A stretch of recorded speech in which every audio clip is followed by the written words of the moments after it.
Juni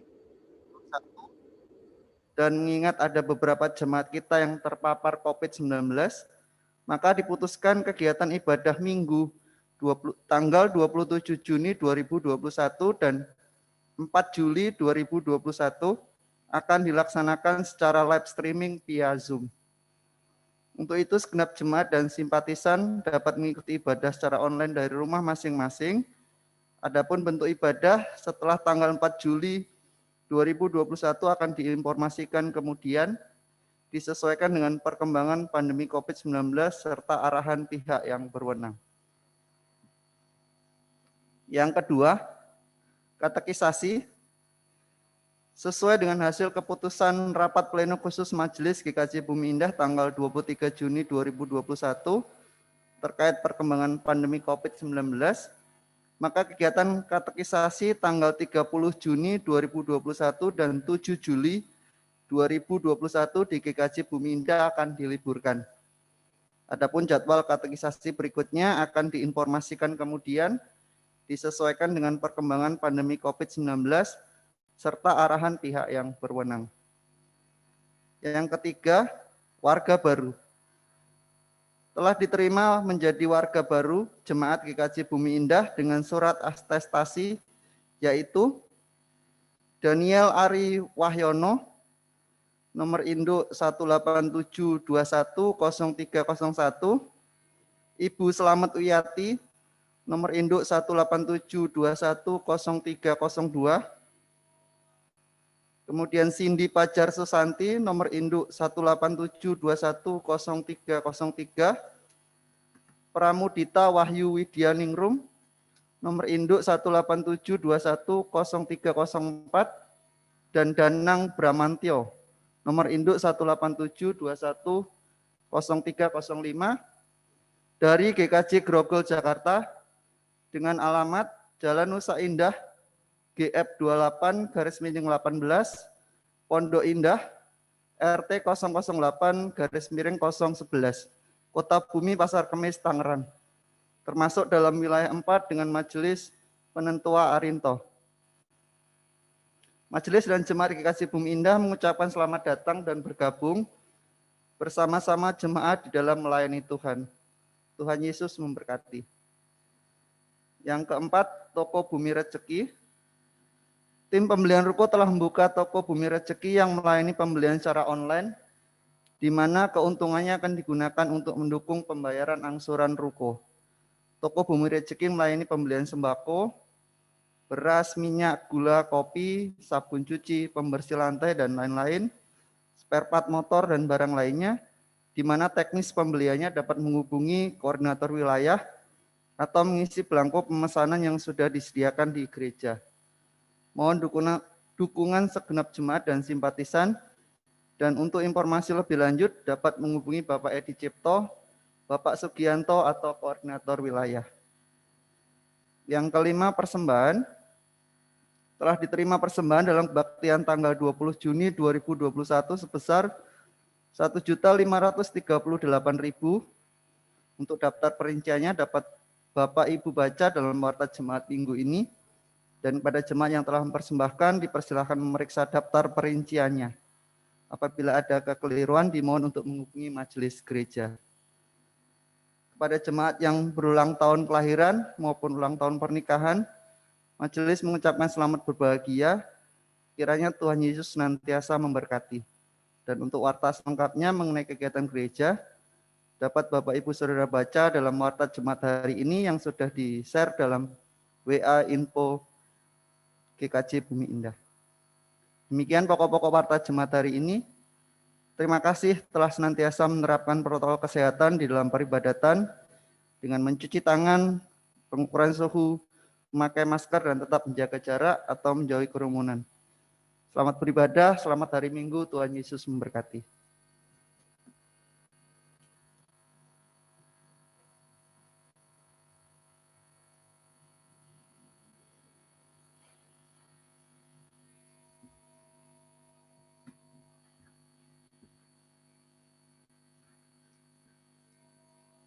Selamat pagi Bapak Ibu semua. Ibadah pada hari ini dapat diikuti melalui Zoom. Mari kita siapkan hati kita sebelum mengikuti ibadah pada pagi hari ini. Mari kita bersaat teduh sejenak.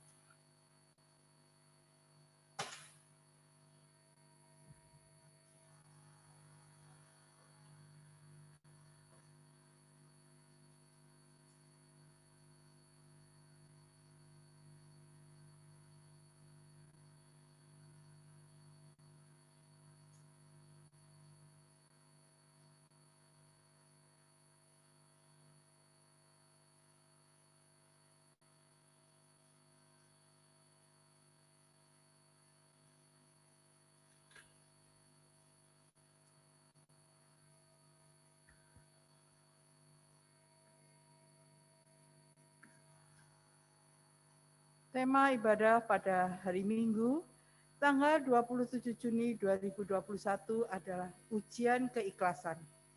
Mari kita siapkan hati kita. Kita semua dipanggil untuk menerima perutusan dari Tuhan dengan dasar sukacita dalam kasih-Nya. Sehingga kita siap untuk berkarya bagi keluhuran namanya agar mendatangkan berkat bagi kehidupan kita. Mari kita nyanyikan Kidung Jemaat 1 ayat yang pertama. Haleluya.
Jemaat yang dikasihi Tuhan, ibadah Minggu pagi hari ini kita yakini bahwa pertolongan kita adalah di dalam nama Tuhan yang menjadikan langit dan bumi.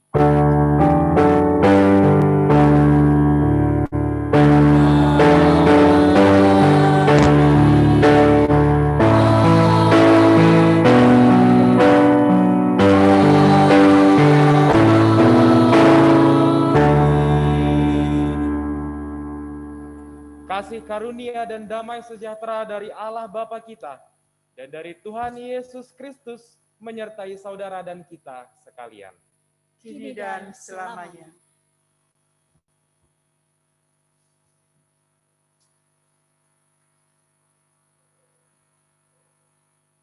Keikhlasan itu ibarat tangan yang selalu terbuka dalam meminta berkat Tuhan.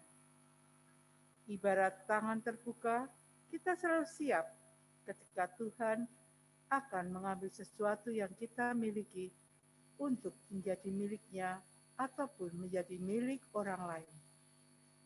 Melalui tangan sebagai gantinya, melalui tangan yang terbuka, kita juga akan menerima berkat Tuhan yang lain sebagai gantinya. Oleh karena itu, marilah kita menjalani kehidupan di dunia ini dengan penuh keikhlasan hati. Mari kita sambut dengan nyanyian dari PKJ 138 bait yang ke-1. Setiamu Tuhanku tiada bertara.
Saatnya kita melakukan pengakuan dosa.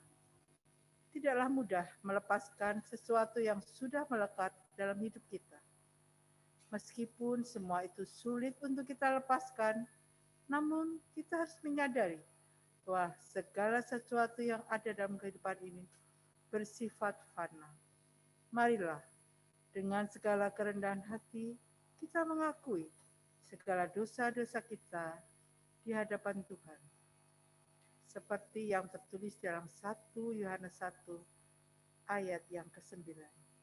Jika kita mengaku dosa kita, maka Ia adalah setia dan adil, sehingga Ia akan mengampuni segala dosa kita dan menyucikan kita dari segala kejahatan. Marilah penyesalan dosa ini kita respon dengan lagu dari Kidung Jemaat 158, bait yang kedua, Ku ingin menghayati.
Masuk ke dalam pemberitaan berita anugerah.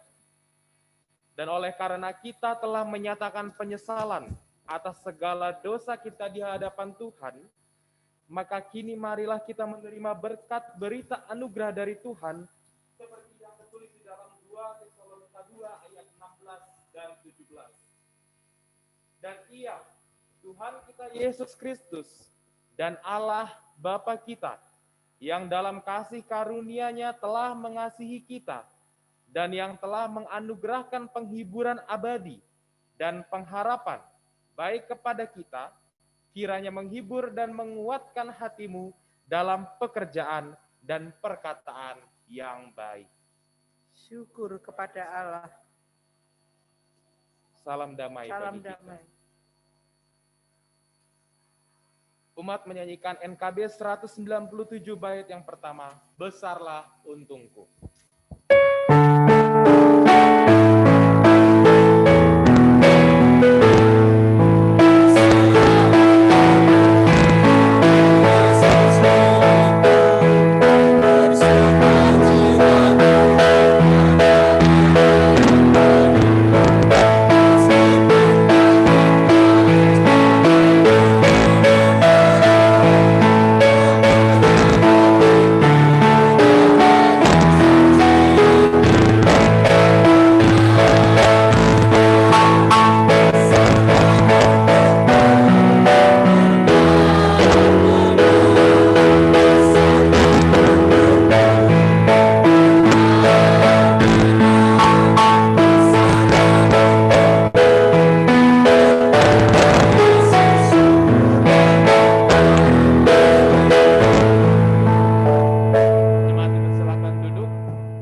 Sebelum kita masuk ke dalam pembacaan Alkitab dan pelayanan firman, mari kita bersatu hati di dalam doa. Mari kita berdoa. Ya Tuhan Allah, inilah kami yang kembali hadir di hadirat Tuhan melalui doa ini, memohon penyertaan Tuhan di dalam hati dan pikiran kami, ketika sebentar kami akan kembali mencoba merenungkan sabda-Mu. Biarlah sabda-Mu ini boleh menjadi pelita di tengah kehidupan kami setiap hari. Pakai hamba pula Tuhan yang penuh dengan keterbatasan ini, untuk boleh menjadi perpanjangan lidah Tuhan di tengah-tengah umat-Mu saat ini. Bersabdalah ya Allah, karena saat ini kami telah siap mendengarnya. Dalam nama Yesus Kristus kami berdoa. Amin.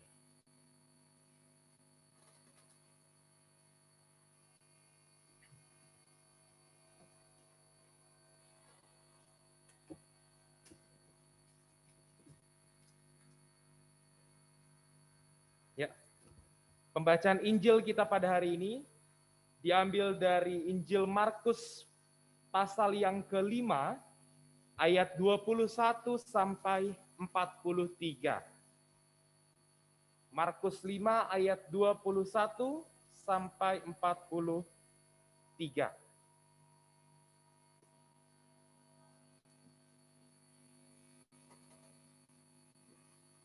Yesus membangkitkan anak Yairus dan menyembuhkan seorang perempuan yang sakit pendarahan. Sesudah Yesus menyeberang lagi dengan perahu, orang banyak berbondong-bondong datang lalu mengerumuni dia. Sedang ia berada di tepi danau, datanglah seorang kepala rumah ibadat yang bernama Yairus.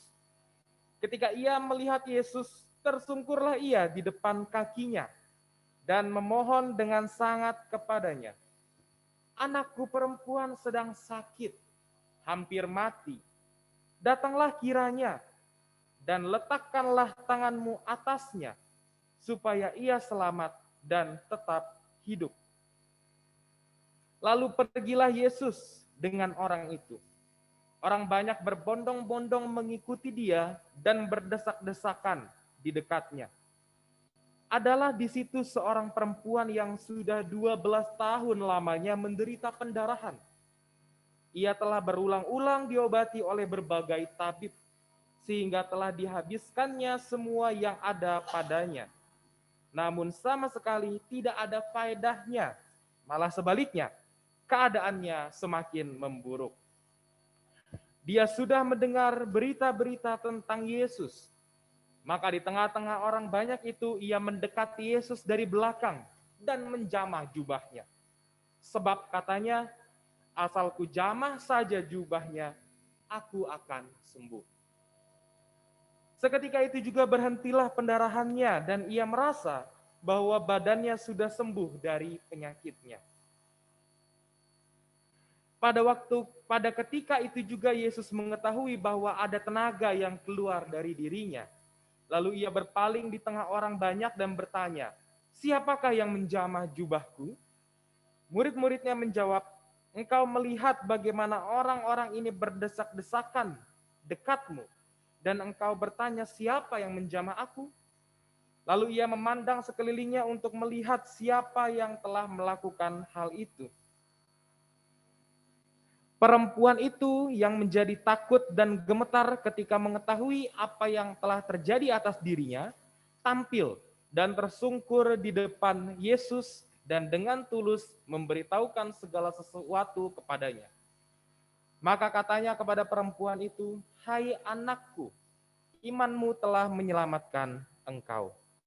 Pergilah dengan selamat dan sembuhlah dari penyakitmu. Ketika Yesus masih berbicara, datanglah orang dari keluarga kepala rumah ibadat itu dan berkata, anakmu sudah mati, apa perlunya lagi engkau menyusah-nyusahkan guru?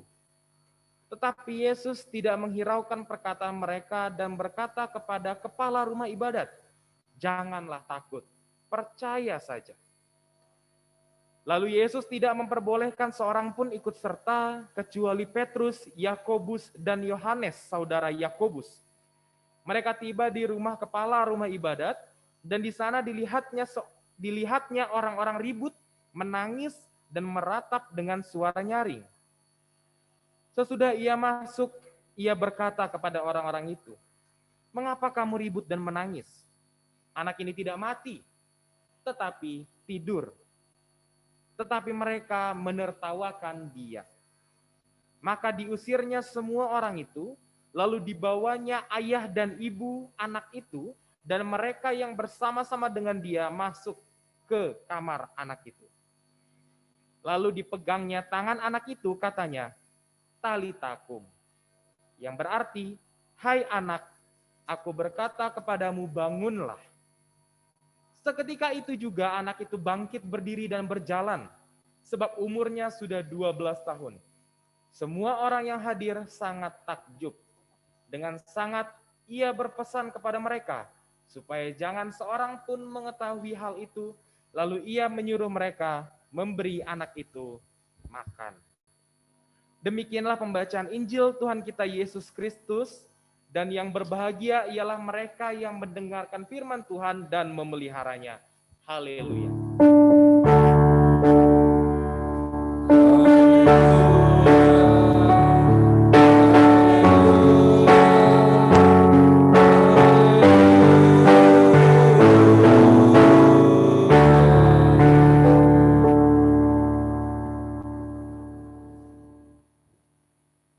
Selamat hari Minggu untuk setiap kita yang mengikuti ibadah ini, baik yang ada di gereja maupun yang ada di Zoom.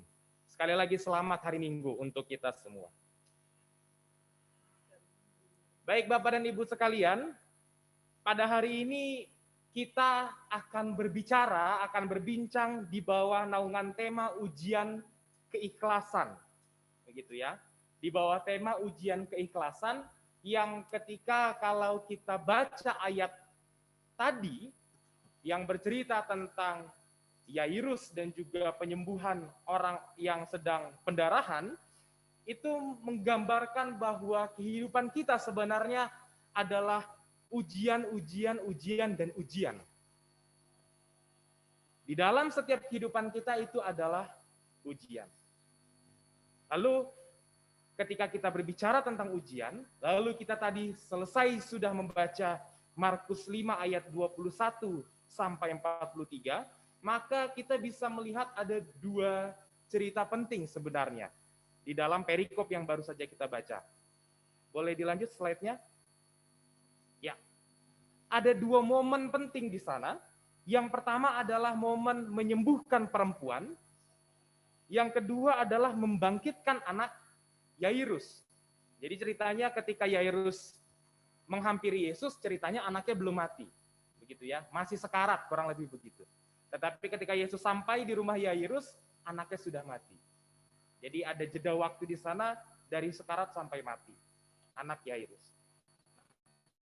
Dari dua momen ini, menyembuhkan perempuan dan juga membangkitkan anak dari Yairus, kita bisa melihat bahwa kedua momen ini sebenarnya menampilkan situasi yang tidak menyenangkan. Begitu ya.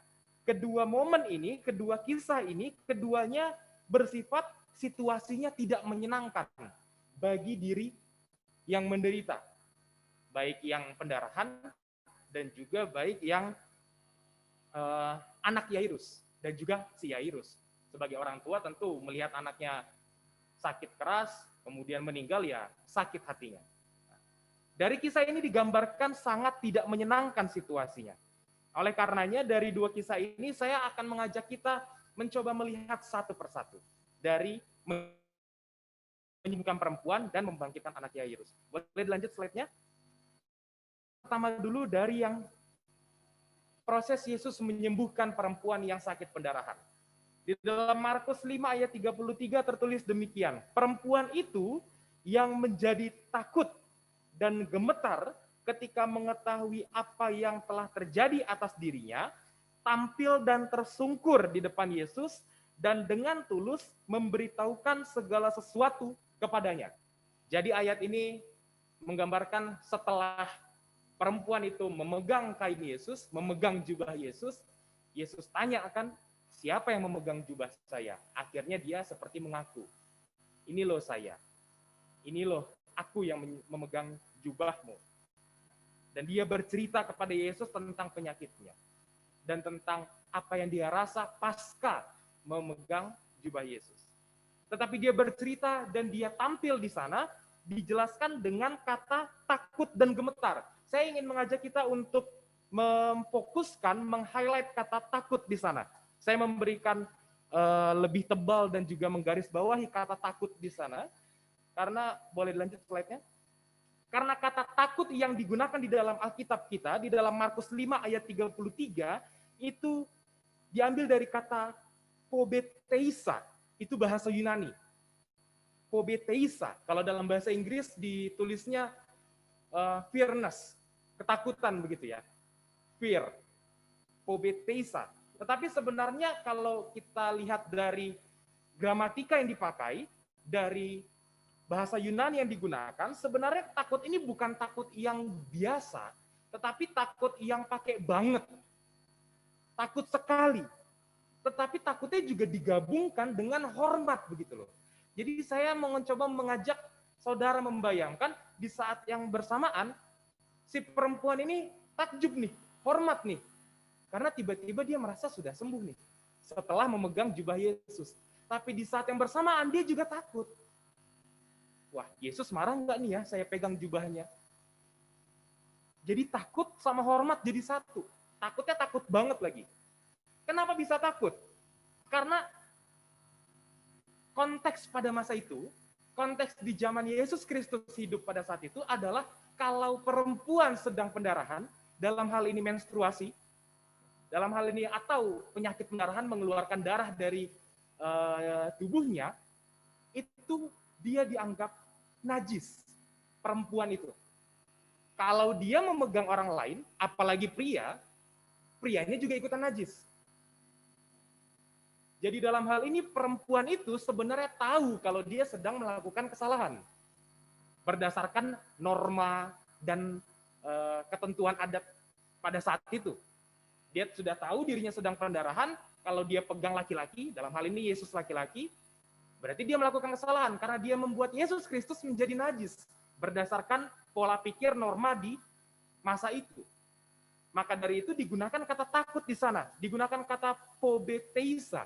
Dia takut, tapi dia senang, dia hormat, dia kagum akan kesembuhan yang ia alami. Secara norma, secara peraturan tidak tertulis di masa itu, harusnya Yesus marah kan? Karena dianggap tidak sopan. Orang perempuan pendarahan, najis, megang jubah laki-laki, bikin laki-lakinya najis juga. Sebuah hal yang tidak sopan di masa itu. Boleh dilanjut slide-nya? Tetapi alih-alih Yesus marah, ternyata Yesus tidak marah pada saat itu. Yesus justru memberikan sebuah respon yang tidak biasa. Respon yang lebih hangat. Yesus memberikan sudut pandang bahwa ia adalah pribadi yang friendly, sangat hangat, sangat penuh kasih, yang harusnya marah karena dia dibuat najis oleh si perempuan berdasarkan norma pada masa itu. Markus 5 ayat 34 berkata, maka katanya kepada perempuan itu, hai anakku, imanmu telah menyelamatkan engkau. Pergilah dengan selamat dan sembuhlah dari penyakitmu. Sama sekali tidak ada marah-marahnya Tuhan kita. Yesus Kristus malah menjadi pribadi yang sangat hangat, sangat friendly, sangat terbuka. Meskipun secara norma sosial itu tidak pantas. Tetapi itu tidak dilihat Yesus. Yang dilihat Yesus adalah bagaimana si perempuan ini begitu percaya, si perempuan ini begitu beriman, bahwa aku akan sembuh kalau aku pegang jubahnya Yesus ini. Bodoh amat masalah norma sosial. Yang penting aku sembuh. Itu barangkali yang ada di dalam pikiran si wanita. Dan Yesus luar biasanya memberikan respon yang begitu baik. Boleh dilanjut slide-nya? Perlu kita highlight, perlu kita ingat pula bahwa pendarahan yang dialami oleh si wanita ini sudah 12 tahun, Bapak dan Ibu, saudara-saudari sekalian. Sudah 12 tahun, 12 tahun itu bukan waktu yang cepat. 12 tahun itu lama banget. 12 tahun itu lama. Kalau Piala Dunia 4 tahun sekali, udah 3 kali Piala Dunia berarti. Nah, Jadi 12 tahun itu sangat lama. Dan berarti selama 12 tahun juga si perempuan mencari-cari kesembuhan. Ke tabib sana, ke tabib sini, pengobatan sana, pengobatan sini. Secara manusiawi capek? Iya, capek banget. Secara manusiawi lelah dan membosankan? Pasti. Tapi dari sini kita belajar dan dari sini kita melihat bahwa kesabaran dan keberserahan diri kepada Sang Guru itu, kepada Yesus Kristus itu menjadi hal yang sangat penting. Menjadi hal yang sangat sentral dalam kehidupan kita sebagai orang Kristen. Penting sekali kesabaran dan berserah. Sabar itu penting bagi kita. Sabar itu perlu bagi kita. Bukankah kesabaran adalah salah satu dari 9 buah roh yang harusnya kita punya sebagai orang Kristen? Kasih, sukacita, damai sejahtera, kesabaran. Salah satu poin yang perlu dimiliki orang Kristen, ya sabar. Salah satu dari buah-buah roh. Maka belajar dari si perempuan yang pendarahan ini, 12 tahun ia menanti kesembuhan, akhirnya sembuh juga. Sabar dan berserah itu penting. Karena semua pasti ada waktunya. Boleh minta tolong dilanjut slide-nya. Kemudian setelah kita membahas tadi perempuan yang pendarahan, kita berpindah kepada proses Yesus Kristus melayani anak dari Yairus, membangkitkan. Markus 5 ayat 22, datanglah seorang kepala rumah ibadat yang bernama Yairus, ketika ia melihat Yesus tersungkurlah ia di depan kakinya. Markus 5 ayat 23, dan memohon dengan sangat kepadanya, anakku perempuan sedang sakit, hampir mati. Datanglah kiranya dan letakkanlah tanganmu atasnya, supaya ia selamat dan tetap hidup. Di sini kita bisa kembali belajar, kalau tadi sudah kita lihat kesabaran dan berserah diri itu penting, kalau dari Yairus ini, kita bisa melihat sebuah pengharapan dari Yairus kepada Yesus. Secara dunia medis waktu itu, anaknya Yairus ini ya udah pasti mati nih. Anaknya Yairus ini udah pasti lewat ini. Nggak ketolong lagi nih. Ya kan? Sedang sakit, hampir mati. Yairus bilang begitu kepada Yesus. Anakku perempuan. Jadi, meskipun di tengah ketidakmungkinan itu, Yairus tetap berpengharapan bahwa Yesus Kristus mampu kok dia ini.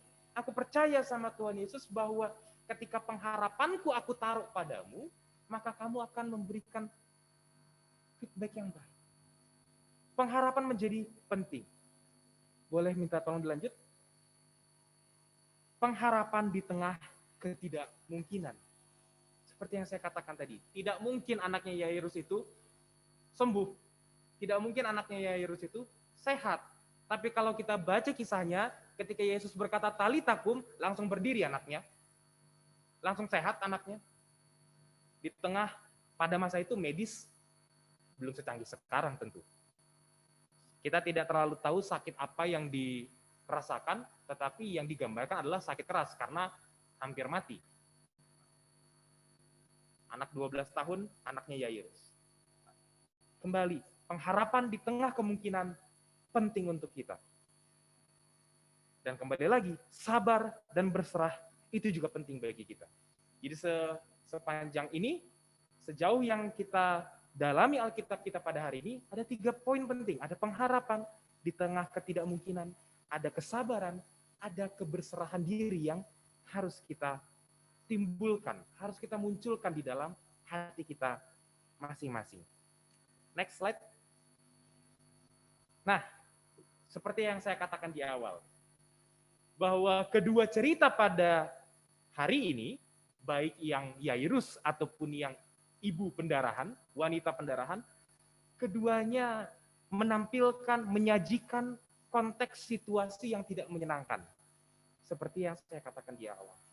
Tapi kalau misalkan kita coba tarik dalam kehidupan kita di konteks masa kini, kita akan menemukan banyak sekali jenis keadaan orang. Kita akan melihat bahwa ada orang-orang yang siklus hidupnya itu naik turun. kita akan mencoba mulai membahas siklus kehidupan. Kalau tadi di cerita Alkitab kita, dua-duanya, baik Yairus maupun ibu yang pendarahan, itu lagi ada di bawah, sedang berada di kondisi bawah kehidupannya. Sedang sakit, sedang meninggal, dan membutuhkan pertolongan. Tetapi dalam kehidupan kita masa kini, ada orang-orang yang hidupnya, siklus hidupnya kadang naik, kadang turun, kadang naik, kadang turun, baik dalam hal kesehatan, baik dalam hal ekonomi, dalam hal pekerjaan, dalam hal relasi dengan pasangan, relasi antara orang tua dan anak, ada naiknya, ada turunnya.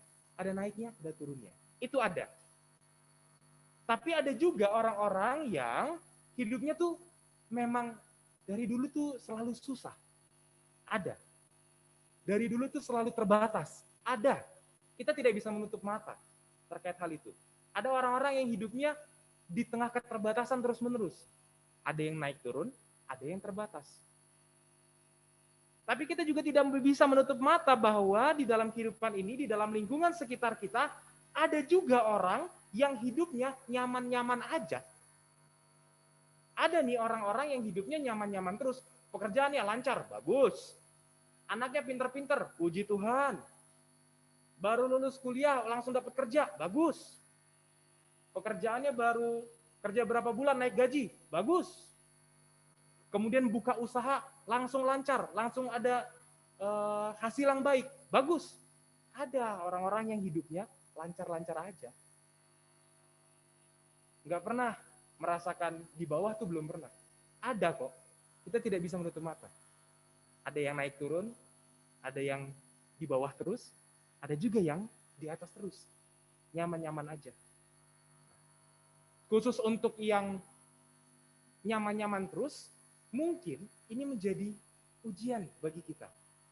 Karena, boleh minta berlanjut slide-nya. Karena bukan hanya pasrah, tetapi kesadaran untuk merendahkan hati. Ujian, seperti tema kita hari ini, seperti yang saya katakan di awal, kehidupan ini adalah bagian dari ujian kita tiap-tiap hari, tiap waktu. Dan ujian tidak melulu tentang hal-hal yang sulit. Ujian bukan berarti selalu bersifat sulit. Dalam hal ini, ketika kita menghadapi keadaan yang lagi di bawah, mungkin itu adalah ujian yang sulit bagi kita. Karena kita merasa tidak nyaman. Tetapi kalau kita sedang berada di posisi atas, secara ekonomi, secara keuangan, secara keharmonisan rumah tangga, bisa jadi itu juga ujian bagi kita. Karena ujian bukan melulu soal yang susah. Kadang ujian itu juga soal yang mudah. Soal yang nyaman, soal yang enak, perkara tentang yang nyaman, perkara tentang yang enak, itu bisa menjadi ujian bagi kita. Maka dari itu ketika kita berbicara tentang pasrah tadi, itu cocok untuk orang-orang yang sedang ada di dalam kondisi bawah. Tetapi buat orang yang merasa superior, buat orang yang merasa kondisi baik, kondisi saya nyaman-nyaman aja, izinkan saya mengingatkan, mari kita rendah hati. Kerendahan hati menjadi penting. Kesadaran untuk kerendahan hati menjadi penting. Sadari bahwa setiap aspek kehidupan kita, Tuhan yang pegang. Apapun kondisi kita, baik yang lagi nyaman, baik yang lagi tidak nyaman, baik yang lagi senang, baik yang lagi susah, baik yang sedang bersuka, baik yang sedang berduka. Tuhan yang atur semuanya. Maka dari itu mari kita merendahkan diri di tengah kehidupan ini. Mari kita tetap berpasrah, berserah di dalam kehidupan ini. Hati-hati ketika kita menjalani kehidupan, karena kehidupan ini adalah rangkaian ujian. Ujian yang tidak melulu bersifat sulit, tapi juga tidak melulu bersifat gampang. Kalau kita lagi mengerjakan soal, begitu ya, Bapak Ibu, kalau kita lagi mengerjakan soal di sekolah, kadang ada, apalagi soal matematika begitu ya, kadang ada soal-soal yang susah banget. Kalau susah banget kita tidak bisa mengerjakan, akhirnya jawaban kita salah. Karena memang kita tidak mampu. Tapi ada juga kadang, misalkan kita menghadapi soal matematika, ada tuh yang sangat gampang. Tapi kalau kita tidak teliti mengerjakannya, kita dengan pongah, dengan gampang ini soalnya, bisa saya kerjakan. Dan kita tergelincir di situ, kita bisa salah juga menjawab soalnya. Jadi perkara ujian ini adalah perkara bagaimana kita menjawab soal-soal di kehidupan ini. Baik yang gampang, baik yang mudah, baik yang susah, semuanya dengan kehati-hatian dan keberpasrahan, kerendahan hati. Jangan dengan pongah. Jangan dengan tinggi hati. Boleh minta tolong lanjut slide-nya. Perjalanan kehidupan kita adalah ujian bagi masing-masing kita. Apabila setiap saudara yang mendengar khotbah ini sedang dalam keadaan yang tidak baik, renungan firman Tuhan hari ini mengajarkan kita bahwa di dalam ujian, kita diingatkan untuk berpasrah dan berserah. Dan bagi setiap saudara yang mendengarkan khotbah ini yang sedang dalam keadaan yang baik-baik aja, nyaman-nyaman saja, firman Tuhan hari ini mengingatkan kita untuk tetap merendah. Sehingga dengan demikian kita bisa lulus tes, lulus ujian di dalam kehidupan ini dengan penuh keikhlasan. Kiranya khotbah pada pagi hari ini boleh menjadi berkat bagi kita dan menjadi penuntun bagi setiap saudara yang mendengarkan dan juga bagi saya yang mewartakan. Tuhan memberkati kita. Amin.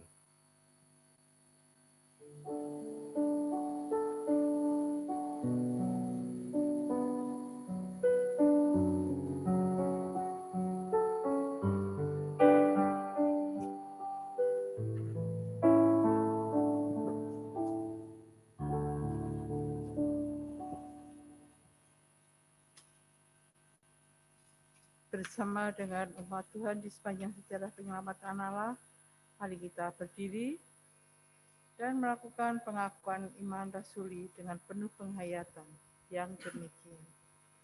Aku percaya kepada Allah, Bapa yang Maha Kuasa, Khalik langit dan bumi, dan kepada Yesus Kristus, yang Tunggal Tuhan kita, yang dikandung daripada Roh Kudus, lahir dari anak darah Maria, yang menderita di bawah pemberian Pontius Pilatus, disalibkan, mati dan dikuburkan, turun dalam kerajaan. Pada hari yang ketiga, bangkit pula dari antara mati, naik ke surga, duduk di sebelah Allah, Bapa yang Maha Kuasa, dan akan datang dari sana untuk menghakimi orang yang hidup dan yang mati. Aku percaya kepada Roh Kudus, gereja yang kudus dan am, persekutuan orang kudus, pengampunan dosa, kebangkitan orang mati, dan hidup yang kekal. Silakan duduk kembali, kita berdoa syafaat.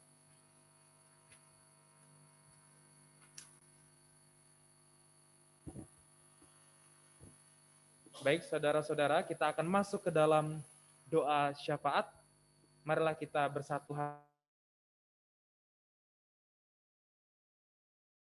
Bapa yang kami kenal di dalam pribadi Yesus Kristus, kami bersyukur kepadamu Tuhan ketika pagi hari ini Engkau masih mengizinkan kami untuk merenungkan firman-Mu. Penting bagi kami untuk tetap terus berserah, berpasrah, dan merendah di dalam menjalani setiap kehidupan kami. Bantu kami untuk menyadari Tuhan bahwa setiap aspek dan perjalanan kehidupan kami merupakan ujian dan juga tantangan dari Tuhan yang Tuhan sediakan bagi setiap kami. Ajar kami untuk selalu mengimani bahwa Tuhan selalu ada di dalam setiap langkah kaki kami. Dengan kerendahan hati, kami memohon senantiasa bantuan dan pertolongan Tuhan saja. Ya Bapa, pada pagi hari ini, kami juga hendak berdoa menyampaikan syafaat kami kepadamu ya Tuhan Allah. Kami berdoa untuk setiap warga jemaat kami di GKJ Bumi Indah ini yang sedang sakit, yang sedang dalam kelemahan tubuh. Kami berdoa untuk Mbah Sulono, orang tua dari keluarga Bapak Hengki Irawan. Kami berdoa untuk Bapak Samuel Sih Prasetya Nugroho, Ibu Ani, Ibunda Ibu Ana Novitasari, Bapak Suhartejo, Bapak Hengki Irawan, Bapak Gayus, Saudari Suari Priskila, Bapak Wahyono, Ibu Slamet Wiyati, Saudari Ardelia Mayang Ratri, Ibu Dewi Ambarniki, Bapak Pendeta Wuri Handoyo, beserta juga Ibu Wuri. Kami berdoa untuk Mas Ito, putra dari Pendeta Wuri, pun begitu pula dengan Ibu Lilis, Ibu Sri Agus, Saudara Fidelia dan juga Saudara Priscila. Dan juga apabila masih ada warga jemaat kami yang lain yang sedang dalam keadaan sakit. Entah itu sakit karena COVID-19 atau karena sakit yang lain. Kami bawakan semua warga jemaat kami ini Tuhan. Semua nama kami yang kami sebutkan ini ke dalam tangan Tuhan. Biarlah Tuhan yang memberikan pemulihan, Tuhan yang memberikan kesehatan, dan juga perbaikan kondisi imun di hari-hari yang mendatang. Agar semakin hari kondisinya pun boleh semakin membaik, dan mereka boleh kembali beraktivitas seperti biasa. Ya Tuhan Allah, kami berdoa untuk setiap warga jemaat kami yang juga sudah menginjak usia lanjut. Kami berdoa untuk Bapak Kumbono dan Ibu Kumbono, Ibu Rusmini, Bapak Thomas Babang Sujianto, dan juga Ibu Sumbar Irianti. Kami mengucap syukur dan berterima kasih Tuhan untuk usia panjang yang boleh mereka terima. Biarlah di usia mereka yang indah ini, Tuhan tetap memberikan mereka kesehatan dan juga umur panjang. Rezeki yang cukup Tuhan sediakan bagi setiap mereka. Kami berdoa untuk Ibu Priska Susisitorus yang saat ini juga sedang mengandung. Biarlah Engkau menjaga dan juga memberikan pertumbuhan yang baik bagi janin yang sedang dikandungnya. Agar pada harinya kelak akan lahir seorang anak yang memang sudah dirindukan dan juga menjadi anak yang nantinya akan setia dan takut akan Tuhan. Kami berdoa untuk setiap kegiatan warga jemaat kami, baik di dalam pekerjaan, bisnis yang dikerjakan, usaha, atau sedang bergumul mencari pekerjaan, biarlah Tuhan yang turut serta dan turut campur tangan. Agar setiap usaha, pekerjaan yang boleh warga jemaat kami lakukan, itu boleh menjadi cara Tuhan untuk mencukupkan rezeki tiap-tiap kami, cukup tiap-tiap hari. Untuk setiap yang sedang bergumul mencari pekerjaan, Tuhan bukakan jalan, Tuhan berikan kesempatan. Kami berdoa untuk setiap warga jemaat kami apabila memiliki pergumulan pribadi masing-masing yang tidak pernah kami tahu satu persatu, menjadi masalah internal di keluarga. Tuhan yang memberikan kami ketenangan.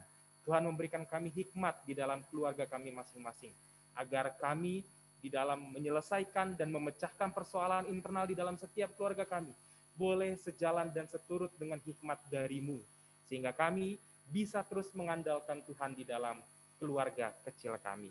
Ya Tuhan Allah, kami berdoa untuk gereja kami, setiap komisi yang berjalan, setiap wilayah yang ada, kegiatan pemejelisan, dan juga hal-hal lain yang kami lakukan sebagai lembaga gerejawi. Tuhan boleh sertai setiap pelayanan yang gereja-Mu lakukan dan umat-Mu kerjakan saat ini di gereja ini. Di tengah pandemi juga Tuhan yang semakin menyulitkan kami di dalam berpelayanan, Tuhan kuatkan kami. Tuhan berikan kami kemampuan di tengah keterbatasan saat ini. Kami berdoa untuk proses pelunasan ruko yang juga sedang kami kerjakan. Setiap usaha yang kami lakukan Tuhan, baik dalam pencarian dana, baik dalam hal pekerjaan apapun yang kami kerjakan, biarlah Tuhan beserta, agar kami boleh tetap melunasi tanggung jawab kami, pencicilan ruko yang sebagaimana harus kami kerjakan tiap waktu. Ya Tuhan Allah, kami berdoa untuk proses perizinan dan juga pembangunan gereja GKJ Bumi Indah, GKJ Kanaan, GKJ Yeremia Calon Pepantan Sawangan, dan apabila ada gereja-gereja lain Tuhan yang sulit mendapatkan izin, sulit membangun, sulit beraktivitas, dan juga sulit untuk memuji serta memuliakan nama-Mu, biarlah Tuhan Engkau yang memberikan kami ketekunan melalui tantangan di tengah kehidupan bergereja ini. Tuhan, ajar kami untuk tetap berserah dan berpengharapan kepada Tuhan, agar dengan ketekunan yang kami miliki, kami pada waktunya atas izin Tuhan, kami boleh beribadah dengan baik, beribadah dengan nyaman di dalam gereja kami masing-masing. Ya Tuhan Allah, kami berdoa untuk proses pemanggilan pendeta yang juga sedang berjalan dan berlangsung. Setiap prosesnya kami bawa ke dalam tangan Tuhan. Tuhan yang bekerja di dalam segala sesuatu. Ya Tuhan Allah, kami berdoa juga untuk setiap tenaga kesehatan yang berjuang di tengah era COVID-19 ini. Setiap pemerintahan yang juga terus berjibaku mengurus negara ini. Biarlah Tuhan, baik tenaga kesehatan, baik juga tenaga pemerintahan, Engkau yang turut campur tangan dalam menjalankan roda pemerintahan, roda kesehatan di negeri kami tercinta Indonesia. Agar di hari-hari mendatang, negara kami boleh semakin baik secara ekonomi, secara kesehatan, dan kami boleh perlahan-lahan bangkit dan pulih dari pandemi yang sedang berlangsung. Ampuni kami Tuhan dari setiap kesalahan kami, agar kami boleh tetap layak. Inilah doa kami ya Tuhan Allah, hanya di dalam Yesus Kristus kami berdoa. Amin. Bapa kami yang ada di surga, dikuduskanlah namamu, datanglah kerajaanmu, jadilah kehendak-Mu di bumi seperti di surga. Berikanlah kami pada hari ini makanan kami yang secukupnya, dan ampunilah kami akan kesalahan kami, seperti kami juga mengampuni orang yang bersalah kepada kami. Dan janganlah membawa kami ke dalam cobaan, tapi lepaskanlah kami daripada yang jahat, karena Engkaulah yang punya kerajaan, dan kuasa, dan kemuliaan sampai selamanya. Amin. Tiba saatnya kita mengumpulkan persembahan, dan kita kumpulkan masing-masing di rumah. Jadi apabila mau ditransfer sudah ada di WA Group, kemudian kalau biar majelis yang mengambil. Marilah kita nyatakan syukur kepada Tuhan dengan ketulusan dan ikhlasan sesuai kemampuan kita. Kita wajib bersyukur karena kasih Tuhan Yesus sudah senantiasa memberkati dalam kehidupan kita. Persembahan ini didasari dari 1 Tawari 29 ayat yang ke-17 dengan yang berbunyi demikian. Aku tahu ya Allahku bahwa Engkau adalah penguji hati dan berkenan dengan keikhlasan. Maka aku pun mempersembahkan semuanya itu sukarela dan tulus ikhlas. Dan sekarang umat-Mu yang hadir di sini telah kulihat memberikan persembahan sukarela kepadamu dengan sukacita. Marilah persembahan yang kita kumpulkan, kita sambut dengan lagu dari Kidung Jemaat 287A, Sekarang Beri Syukur.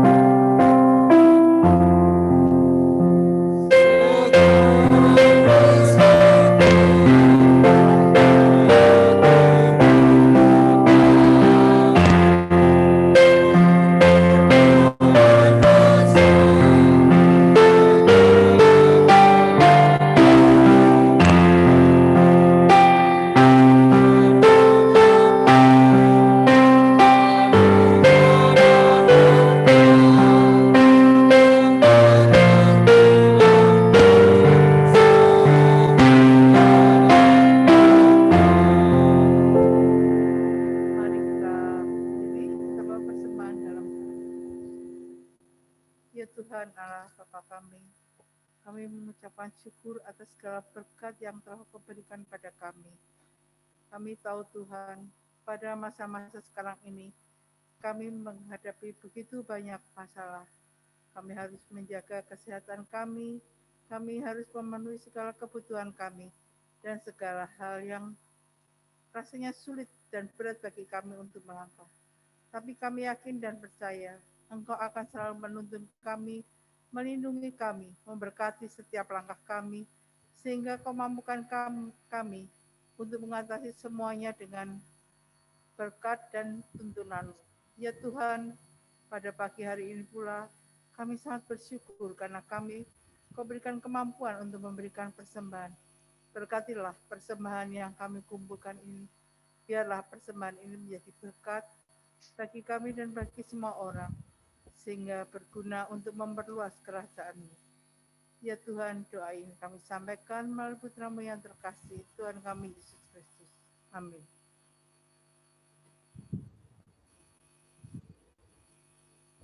Jemaat yang terkasih, sekarang arahkanlah hatimu kepada Tuhan. Kami mengarahkan hati kepada Tuhan. Jadilah saksi Kristus. Syukur kepada Allah. Terpujilah Tuhan. Kini dan selamanya. Umat bernyanyi KPJ 436, Gusti Nuntun Lampah Kulo.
Jemaat Tuhan, kini undurlah dari tempat ini, dan marilah kita menerima berkat dari Tuhan. Tuhan memberkati kita dan melindungi kita. Tuhan menyinari kita dengan wajah-Nya dan memberikan kita kasih karunia. Tuhan menghadapkan wajah-Nya kepada kita dan memberikan kita damai sejahtera. Amin. Amin.